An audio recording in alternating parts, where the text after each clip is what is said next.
So 2021 is on the horizon. Finally, right? As we leave behind 2020 for once and for all, seriously, we need to leave behind with it the many bad habits that we have developed over these months and years. That's why today we're talking about the 6 church trends we need to leave behind in 2020. My name is Sammy. I'm here at Digivangelism, and we post a new YouTube video and blog post and podcast episode every single Tuesday at 9 a.m. Eastern Time, sharing with you the latest digital ministry tips and trends so you don't miss out on the biggest opportunity to share the love of Jesus yet. If that sounds like it's of interest to you, please subscribe to our channel below so you don't miss a single video of digital ministry goodness. Let's get started. Before we talk about our first trend to leave behind, I want to note that just because these are trendy or trends does not mean that they are positive. It just means that they are popular among churches and church leaders. So, number 1, doing everything yourself. Church leaders often struggle with delegating, but that can be especially overwhelming when it comes to your digital ministry presence. The truth is, you need a team for this. You can't do this alone. You need support. You might even need to outsource some things. And no, we know not every community out there is going to have the resources to make a thriving digital ministry team happen. But that doesn't mean you don't try to make it happen. That doesn't mean you don't give your best effort to see what can happen when you lean into digital ministry for your church. Ask widely and ask directly for help within your congregation. They don't need all the skills or the technology. A willingness to learn and adapt is all you need. And if you are just getting started and you need some tips, I'd recommend our video how to get started with digital ministry. You can share it with them and then you don't have to do the initial training part. It just gets them started right off the bat. And if you find outsourcing works for you, I'll let you know that we still have our Advent and Christmas social media image pack for sale this December 2020. I'll link it in the description below. It's over 50 Facebook images, over 50 Instagram images for you to use that go with the lectionary, copyright free, done for you posts, out of your mind, another thing off your plate. And yes, I get sometimes there are some risks with involving a team. I mean, someone might post something that doesn't quite align with your church's beliefs. It doesn't quite jive with who you are.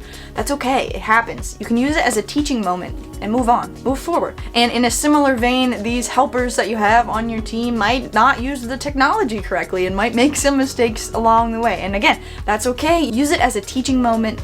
Move on, move forward. And I will emphasize these teaching moments as very important because this is not just someone's social media profile. This is your church's profile. This is what people outside of your community are going to base their impressions on your community on. So you do want to learn and grow and move forward as you develop this team. You don't want to just kind of continue making mistakes every time because eventually folks online are going to disengage if your content is all over the place or if you're totally using the social media platforms wrong. It won't always be perfect, but as you work together, it will become more and more effective over time. Trend to leave behind in 2020, number 2, considering online efforts something extra. The rise of COVID-19 these days has certainly helped a lot of church leaders realize that they need to be present online, that people are online. But there is still this sense out there that online ministry, digital ministry, is just like this sprinkle on top of what actual ministry is. And no, we're here to actually say digital ministry is ministry. It is. Digital ministry is not going away when a COVID-19 vaccine arrives. It's not going away when we're all able to gather in person.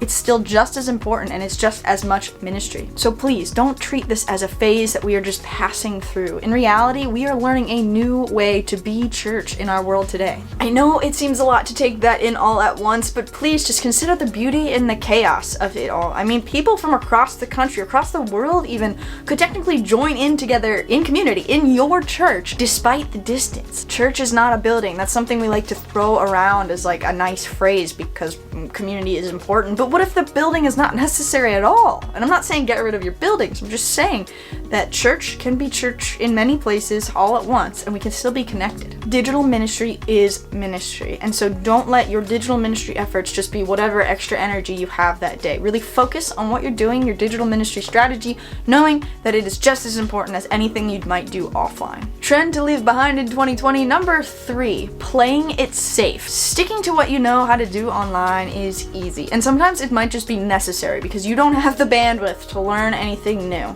But often the things that we already know how to do, the old tactics online, these are the things that draw the least amount of engagement. To actually get more engagement, get more reach, and actually reach people online with the love of Jesus, reach your people online, we need to try something new. Stepping out of your comfort zone is one of the most effective ways to reach people with the love of Jesus online. Now, is it easy to tell people about your church social media account of which you are active on, maybe showing your face?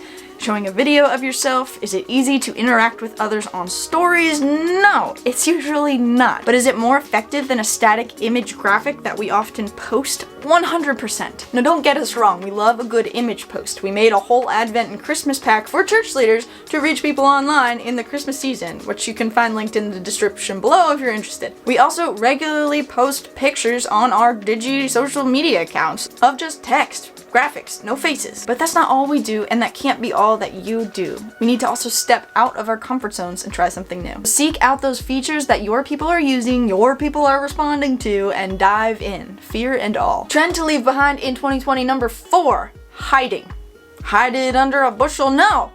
I'm gonna let it shine, right? Remember that song? We were taught to let our lights shine. And so why do we see so many church social media accounts where they clearly have not even told their people that they exist online? Your people don't just want to see you posting things online. They want to see your authenticity. They want to see you. They want your clarity. They want your purpose. And so first you need to spread the word about your church social media accounts actively and repeatedly over and over again. Announce these accounts to people in your church online and offline, and encourage them to invite their friends and family to follow along as well. Add these account links to your email signatures, your website, everywhere you post content, even your newsletters they can be in, and cross-link between the various social media accounts that you have. And make sure your accounts are set up to clearly represent who your church is. They should all be matching. They should all have information that's helpful in the bio, a profile picture that matches the other social media accounts and shows who your church is. Live out your mission on these social media accounts. And if you're not sure of your mission, check out our YouTube video, Your Church's Biggest Digital Ministry Downfall, because you need to watch that right away. Trend number 5 to leave behind in 2020, not adjusting your online alternatives. Everyone has needed to adapt to this new COVID-19 world, and yet sometimes we try to make the exact same types of meetings or events happen offline, online. So we think they need to be exactly the same amount of time, cover the exact same material, when reality, things just might need to adjust a bit, and that's okay. Attention spans are going to be a lot shorter online versus in person, and distractions might be a lot larger too. Do your best to find the right balance between keeping the activities only to the amount of time that are necessary, but also not squashing too much conversation time, since we know people are very isolated these days too. Try to also keep your meetings, your worship experiences, and even activities for fun as interactive as possible, because people are going to need some extra help to maintain focus online. Encourage movement, conversation, interaction. Don't just stick with the same old, same old. The truth is, this is not the same old. So adjust your online alternatives. Your people will thank you. Trend to leave behind in 2020, number 6, ignoring insights. Social media and website analytics and insights can be intimidating. We get it. But behind all these facts and figures that might be overwhelming or confusing you is actually very important information: